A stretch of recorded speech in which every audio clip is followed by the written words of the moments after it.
Okay, good evening, all of you. BSc Part 3.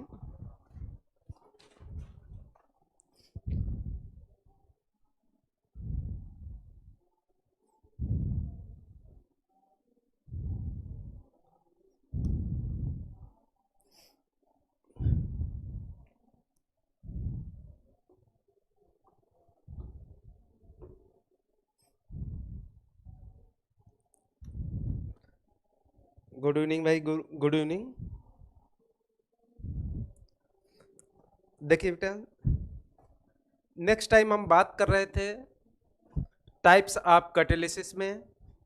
Types of catalysis में हम लोगों ने होमोजीनियस कैटालिसिस की काइनेटिक्स पढ़ा। उसके बाद हेट्रोजीनियस की कैटालिसिस में हम लोगों ने पढ़ लिया था थीटा इज इक्वल टू क्या, theta is equal to K1 concentration of A into 1 minus theta upon K2 plus K3।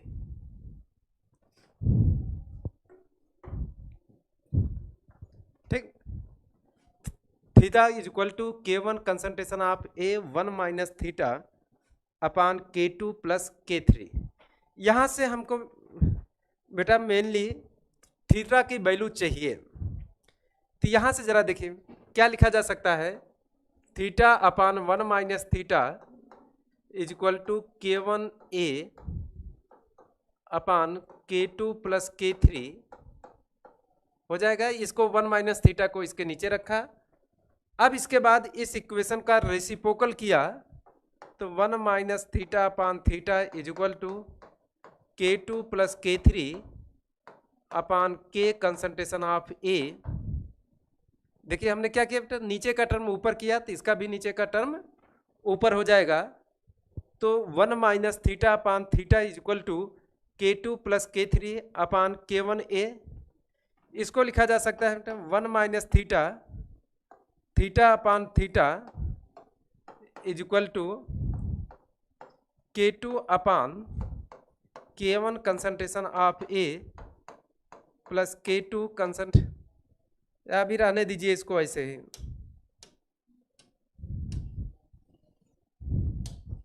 इसको ऐसे रहने दीजिए K2 plus K3 upon K1 concentration of A। इसे लिखा जा सकता है 1 upon theta minus 1, theta theta cancel out, K2 plus K3 upon K1 concentration of A, या 1 by theta is equal to 1 plus K2 plus K3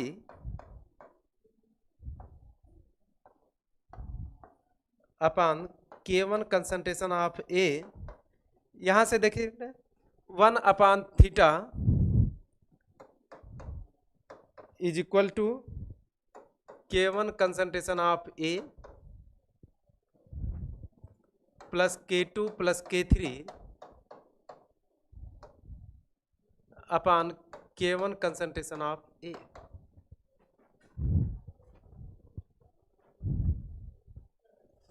यहाँ से theta is equal to निकाल लेंगे बेटा, तो theta is equal to K1 concentration of A upon K1A plus K2 plus K3।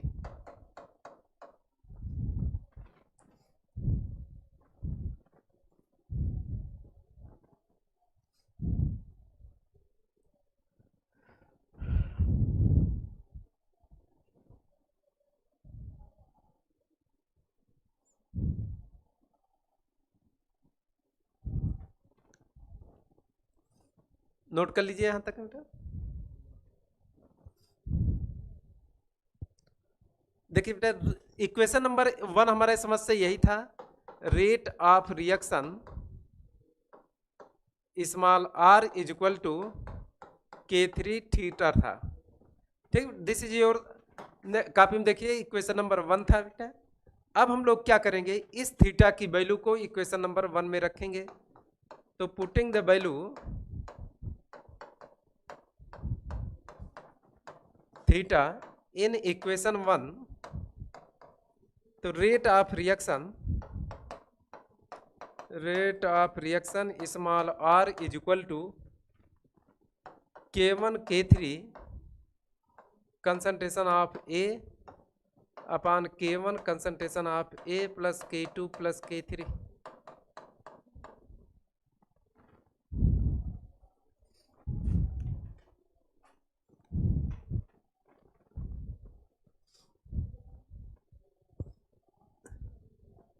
यहां से देखिए बेटा, इस थीटा की वैल्यू हमने लाकर यहां पर रख दिया। देखिए इक्वेशन नंबर 1 में, तो थीटा के स्थान पर यह पूरा टर्म हो जाएगा। अगर इस इक्वेशन का रेसिप्रोकल किया जाए, अगेन रेसिप्रोकल किया जाए, तो 1 upon r is equal to K1A plus K2 plus K3 upon K1 K3 concentration of A।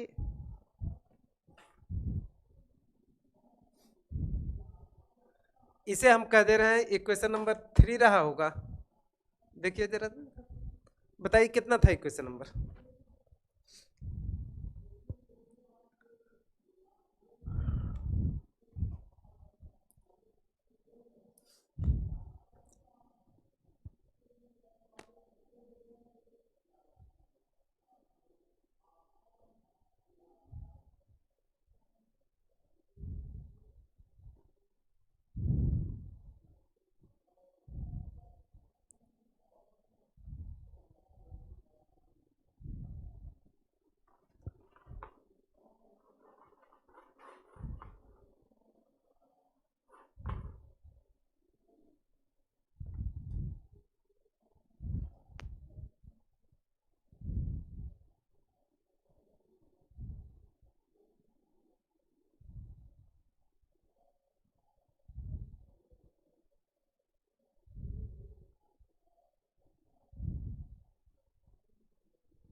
एक मिनट बेटा थोड़ा।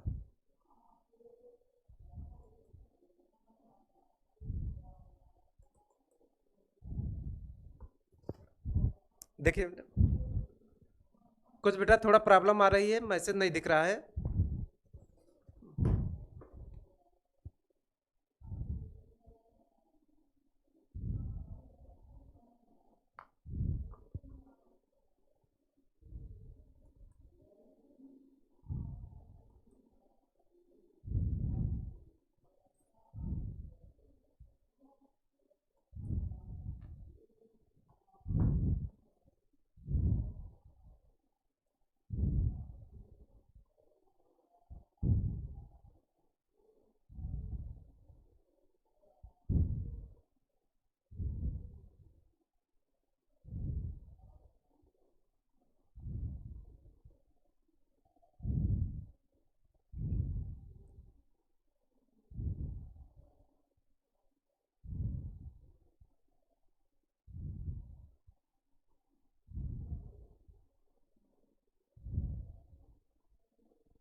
इक्वेशन नंबर 5 था बेटा, ठीक।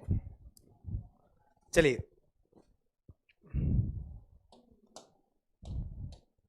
अब देखिए बेटा, यहां से अगर लिखें हम,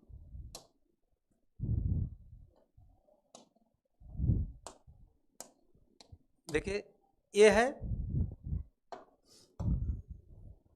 यहां से जरा देखें बेटा, इसको हम लिखना चाहें तो 1/r इज इक्वल टू, इसको फ्रैक्शन में करिए बेटा,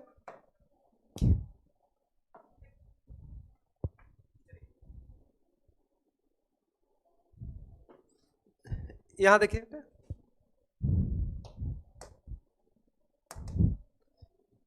इसको जरा अलग करिए तो लिखा जाएगा 1/r1 K1 concentration of A, K1 K3 concentration of A plus K2 plus K3 upon K1 K3 concentration of ए,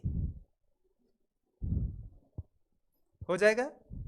यहां से देखिए बेटा, K1 K1 cancel out, A cancel out, तो 1/r is equal to 1/K3 plus K2 plus K3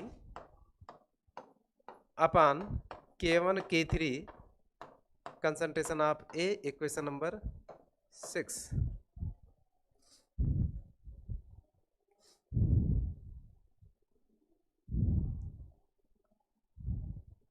अगर इस equation को हम gaseous के लिए लिखा जाए तो हम लोग सभी लोग जानते हैं कि कंसंट्रेशन को हम लोग प्रेशर से चेंज कर सकते हैं। यहां लिखेंगे for a gaseous reaction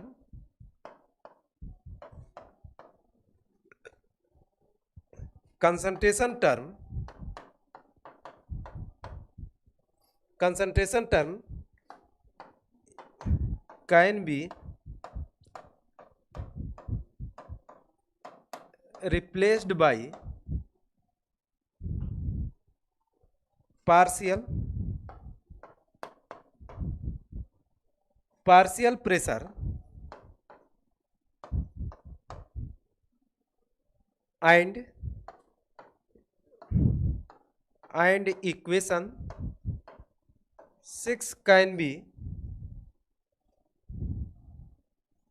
replaced by partial pressure and equation 6 becomes जो इक्वेशन 6 होगी उसको कैसे लिखेंगे, देखिए 1/r is equal to 1/K3 K2 plus K3 upon K1 K3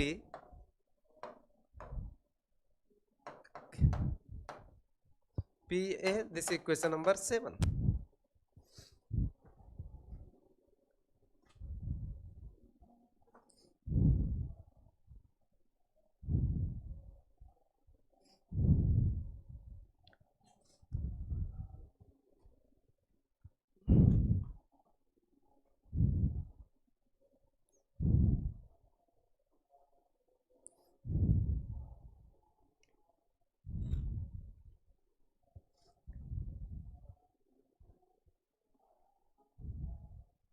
हो गए।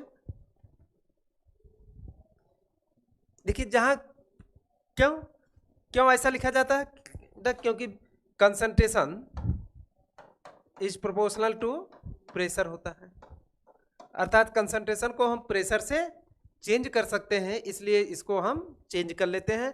जहां कंसंट्रेशन टर्म है वहां पर प्रेशर लिख सकते हैं।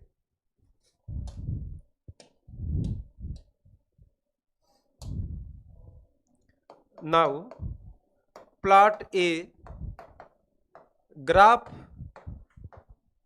Between 1/r versus 1/ concentration of A or 1/ PA to give a straight line slope is equal to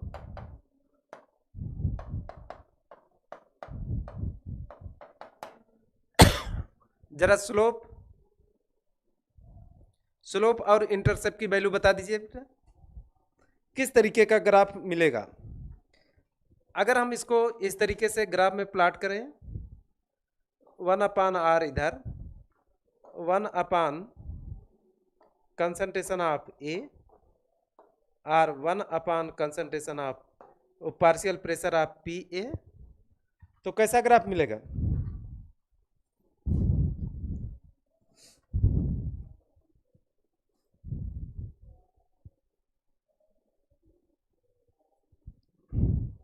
बताइए, स्लोप बता दीजिए और इंटरसेप्ट बता दीजिए।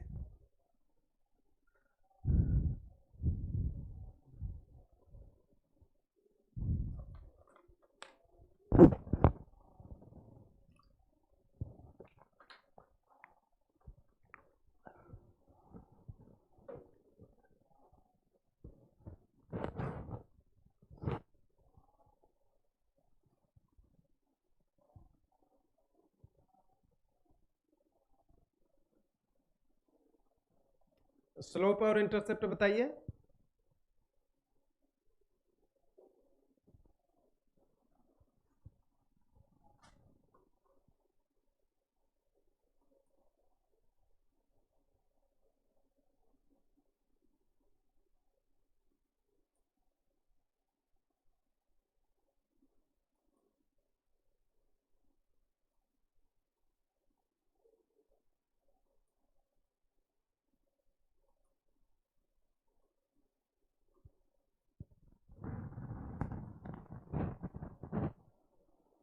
हाँ बेटा, याद है थर्मोडायनेमिक्स का एक क्वेश्चन फ्यूगोसिटी वाला, उसको हम बता देंगे।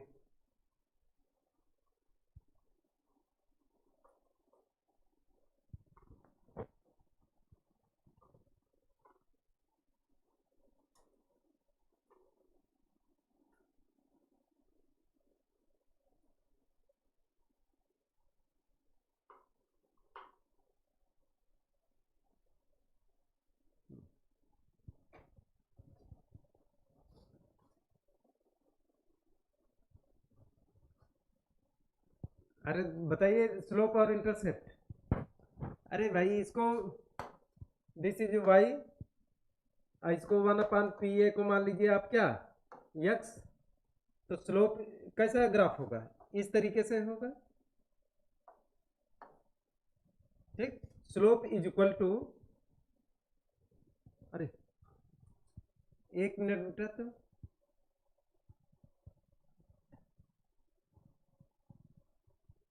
एक मिनट बेटा, एक मिनट।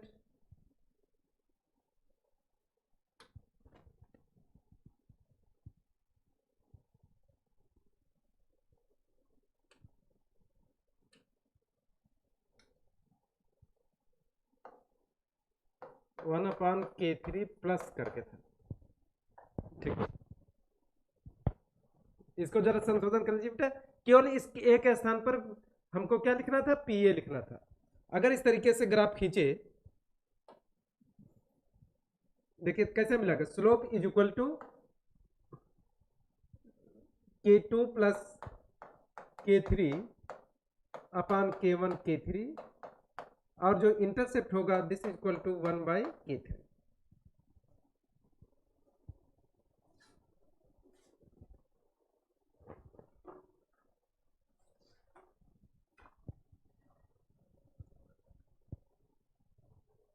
ठीक, next.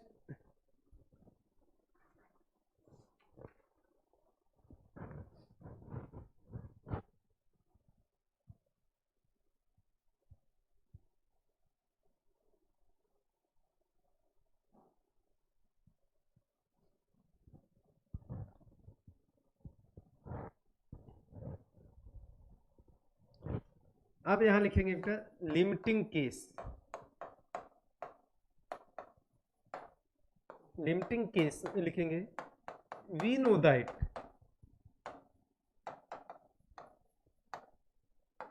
r is equal to, लिखा था k1 k3 concentration of A upon K2 plus K3 plus K1 concentration of A from equation कितना था? इक्वेशन 5।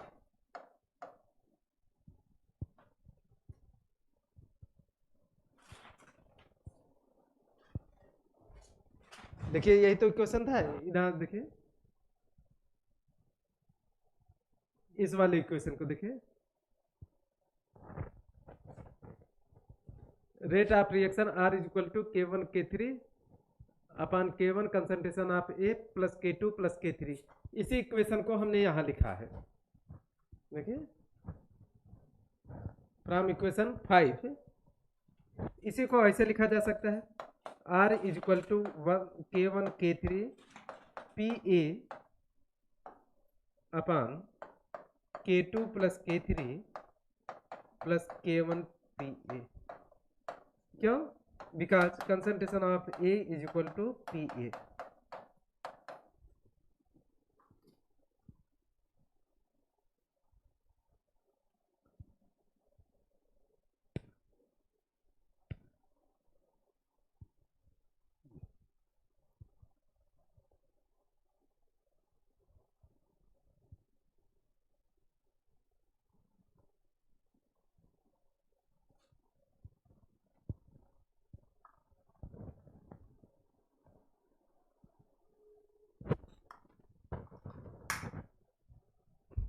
इधर देखिए, देखिए कंसंट्रेशन ऑफ ए के स्थान पर हम लोग क्या लिख सकते हैं? पी ए लिख सकते हैं। अब आगे बढ़िए,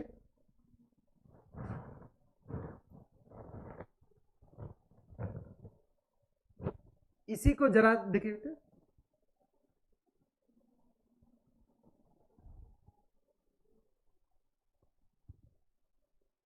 इसी इक्वेशन को थोड़ा सा और सिंप्लीफाई, इसको ऐसे लिख लीजिए K1 K3, हालांकि समझने के लिए लिख रहे हैं, अदरवाइज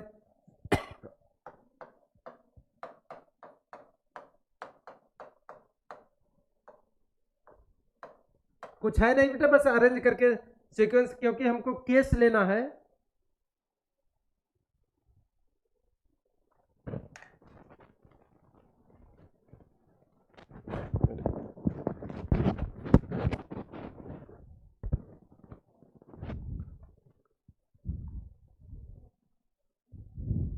हो गया?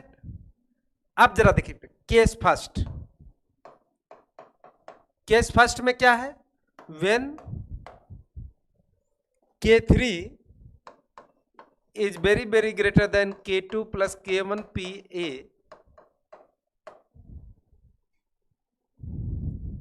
then K3 plus K2 plus K1 PA approximately equal to K3।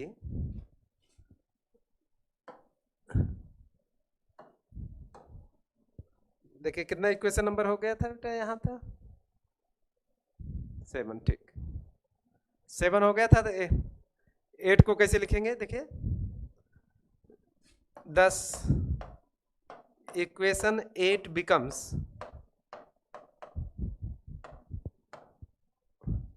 R is equal to K1 K3 concentration of PA upon K3, K3 cancel out, this is equal to K1 concentration of PA,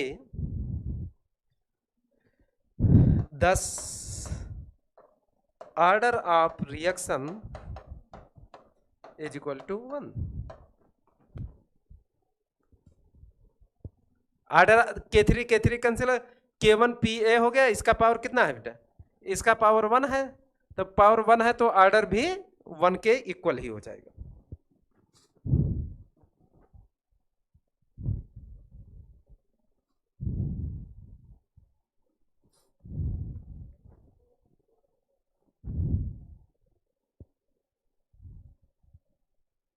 okay बेटा, ठीक ठीक।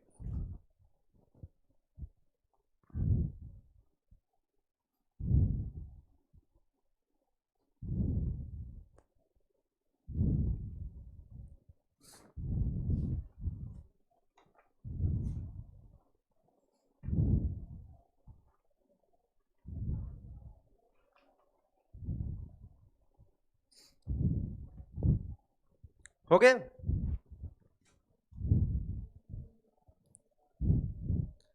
Case second when K2 plus K1P very greater than K3, then K2 plus K1 concentration of Pa approximately equal to K2 plus K1 concentration of Pa. Thus equation 8 becomes R is equal to K1 K3 Pa upon K2 plus K1 Pa.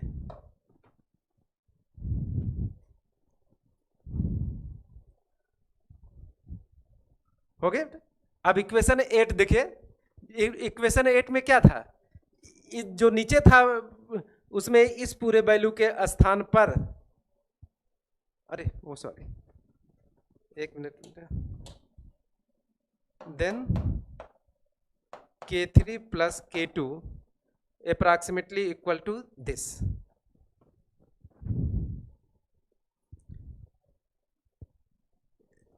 K3 plus K2 plus K1 P approximately equal to K2 plus K1 PA. तो R is equal to K1 K3 PA upon K2 plus K1 PA. यहाँ से जरा देखिए, इसको और थोड़ा modified करिए। अगर इसको और मॉडिफाइड करते हैं तो इसी को जरा देखिए, तो R इज इक्वल टू हम क्या लिखना चाहते हैं, K1 K3 PA, यहाँ से K2 को कॉमन ले लिया तो 1 प्लस K1 अपान K2 PA।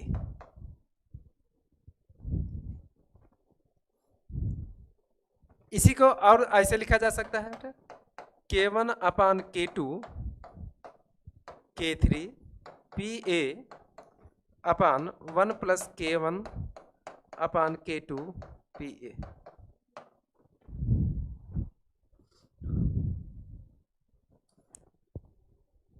इसको और जरा सिंप्लीफाई करिए तो K3A PA upon 1 plus K PA where K is equal to K1 upon K2. This equal to equilibrium adsorption constant.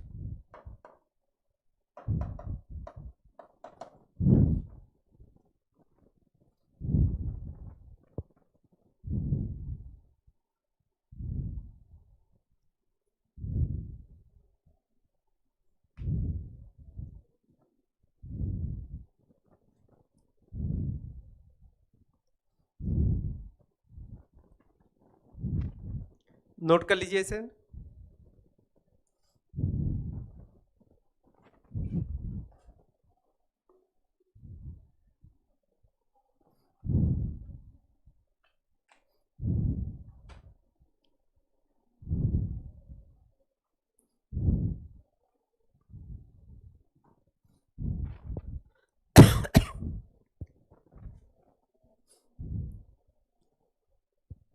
ठीक है, अब जरा देखिए और आगे बढ़िए।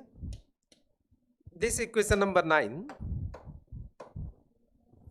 इक्वेशन 9 आप बीएससी पार्ट 2 में पढ़े थे बेटा, लैंगमूर एडजॉर्प्शन आइसोथर्म। इसे कहते हैं equation 9 is identical to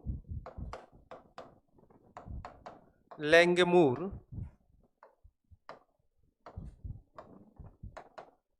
adsorption isotherm.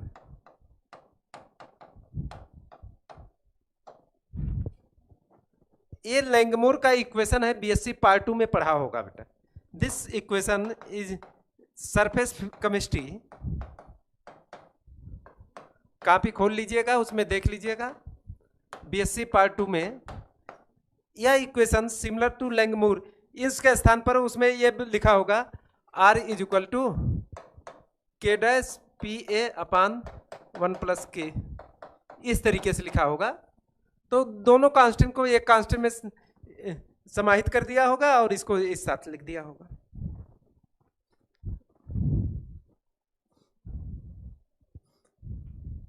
यहां लिखेंगे हियर टू केस में आल्सो बी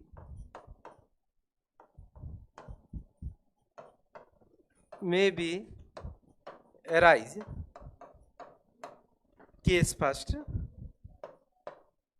केस ए, क्योंकि फर्स्ट सेकंड तो पहले कर दिया।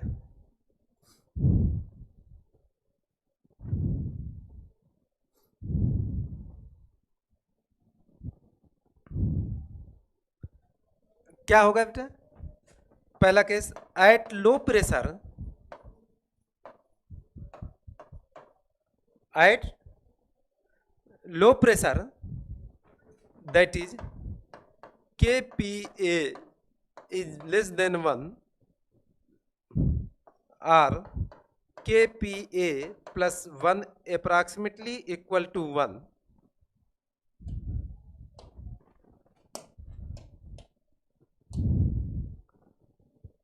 thus इक्वेशन 9 इज 9, देखिए ये इक्वेशन में क्या होगा, 1+kPa के स्थान पर 1 यूज कर दिया जाएगा, तो R is equal to k3Pa,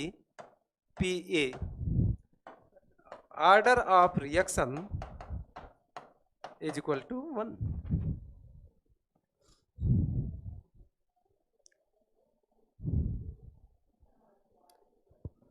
case second, case B, at high pressure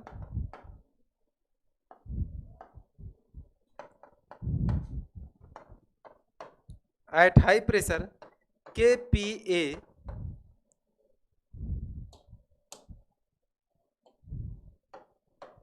one, that is kPa plus 1 approximately equal to kPa, thus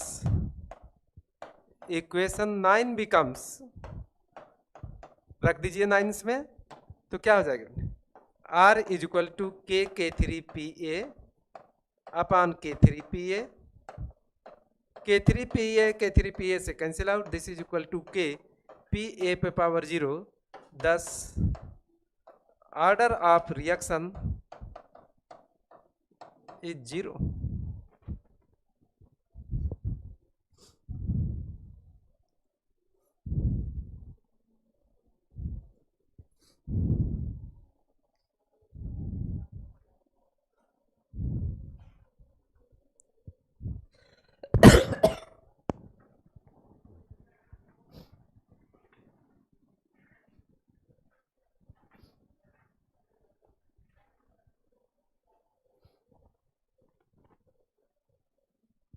note कर लीजिए इसे।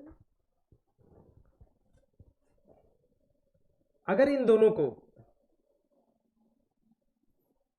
केस फर्स्ट और केस सेकंड को ग्राफ में बनाया जाए, देखिए केस फर्स्ट और केस सेकंड को, this is equal to R, this is equal to Pa,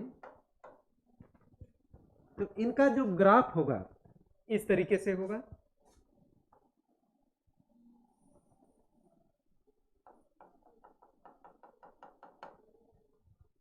this equal to, यहां पर फर्स्ट ऑर्डर होगा, फर्स्ट ऑर्डर, और यहां पर 0 ऑर्डर होगा। हाई प्रेशर पर यह 0 ऑर्डर रिएक्शन शो करता है और लो प्रेशर पर यह फर्स्ट ऑर्डर रिएक्शन शो करता है।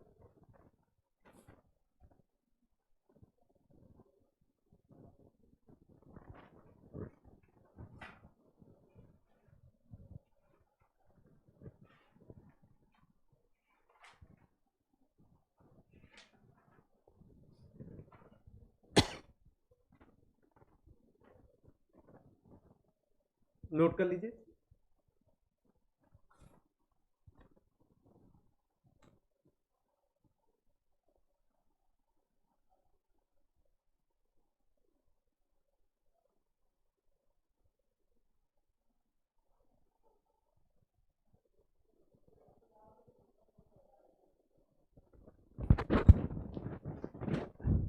नोट कर लीजिए।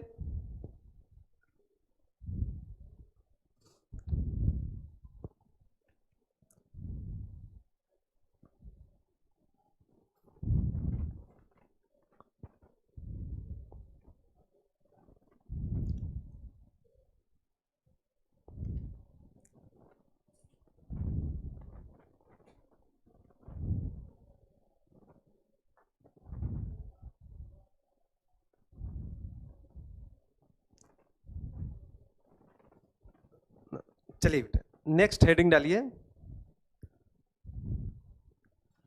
नेक्स्ट टॉपिक्स है एसिड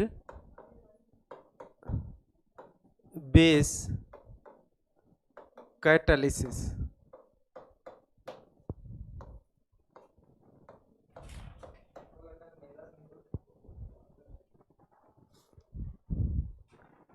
एसिड बेस कैटालिसिस।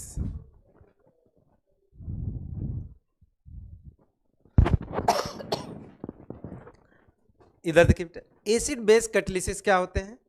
कहते हैं ऐसे reaction, those reaction which are catalysed by acid and base. ऐसे रिएक्शन जो दोनों रिएक्शन जो एसिड और बेस के द्वारा भी कैटलाइज्ड होते हों, उन्हें हम एसिड बेस कैटालिसिस कहते हैं।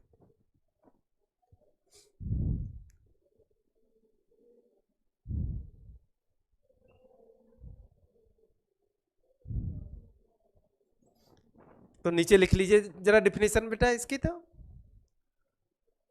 लिखेंगे those reaction, acid base catalysis में क्या लिखेंगे? ऐसे रिएक्शन जो एसिड के द्वारा भी कैटलाइज्ड होते हैं और बेस के द्वारा भी कैटलाइज्ड होते हैं, उन्हें हम एसिड बेस कैटालिसिस कहते हैं। नीचे लिख लीजिए those reaction which are catalysed by, those reaction which are catalyzed by acids and bases, these reaction is known as, these reaction are known as acid base catalysis। फिर से definition सुन लीजिए, those reaction which are catalyzed by acid and bases, full stop, these reaction are known as acid base catalysis। These reaction are three types।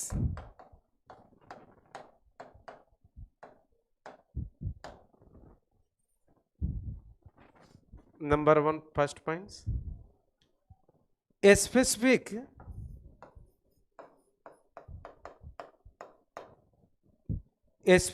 hydrogen ion catalysis।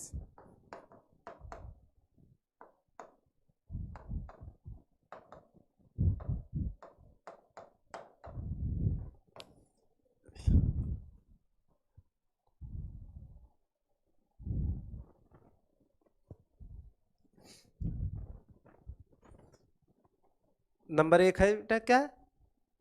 Specific hydrogen ion catalysis. देखिए specific hydrogen ion catalysis में क्या होता है? ऐसे reactions जो केवल acid द्वारा catalysed होते हों, उन्हें हम हाइड्रोजन आयन कैटालिसिस कहेंगे। क्लास अच्छा लिख लीजिए बेटा, दोज रिएक्शन, अभी तो oh sorry, those are the reaction,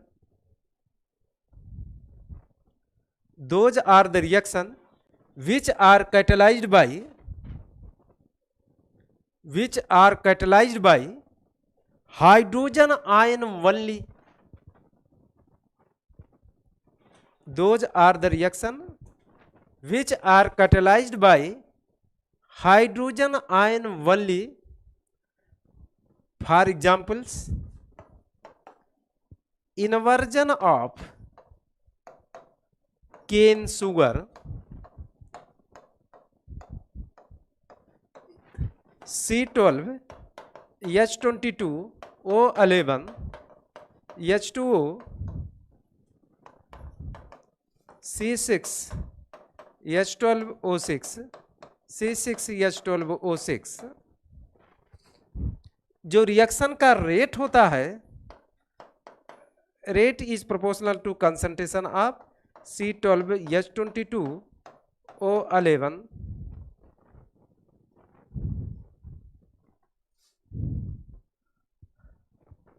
into concentration of H plus.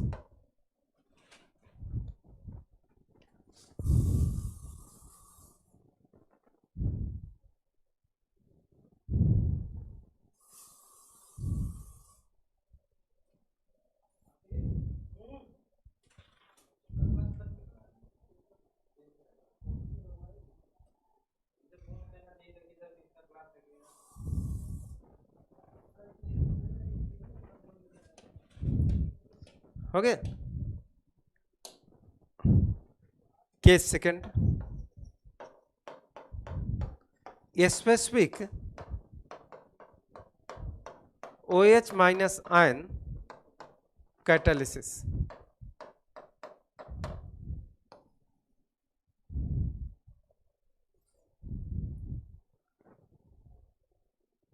ऐसे रिएक्शन जो बेस द्वारा कैटेलाइज्ड होते हो, those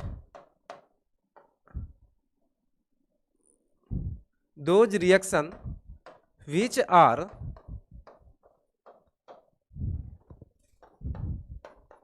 catalyzed by OH minus ion only. For examples,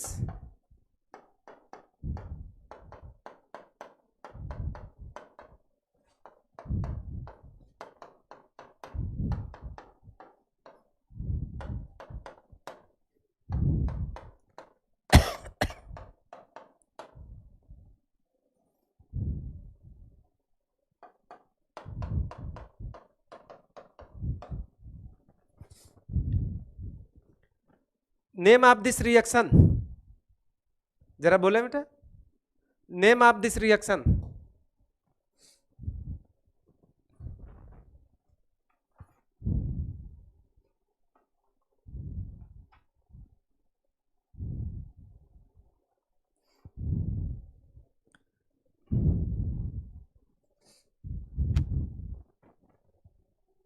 जरा बताइए बेटा, name of this reaction.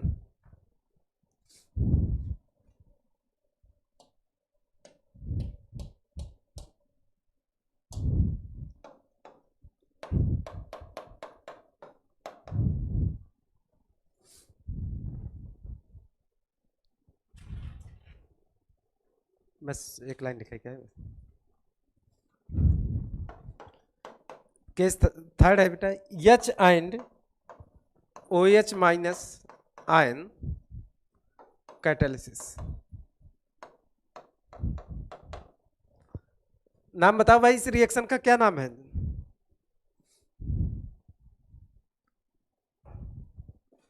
These are the reaction which catalyzed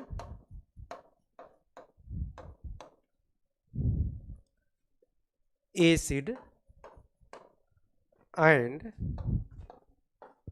base.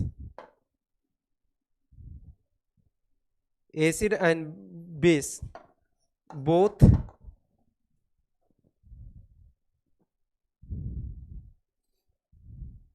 these are the reaction which catalyzed by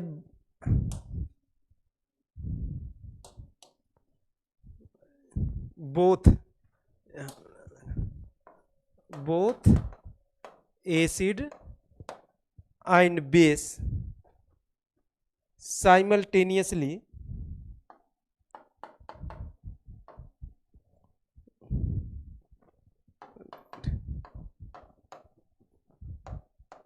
simultaneously act as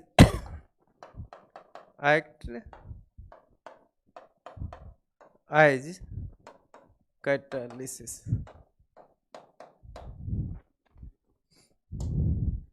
For examples, देखिए hydrolysis of ester,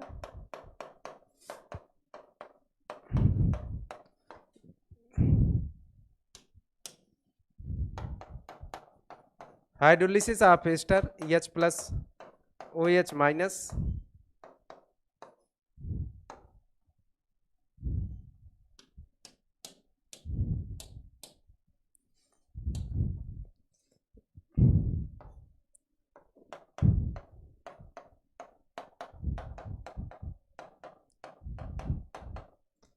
ठीक।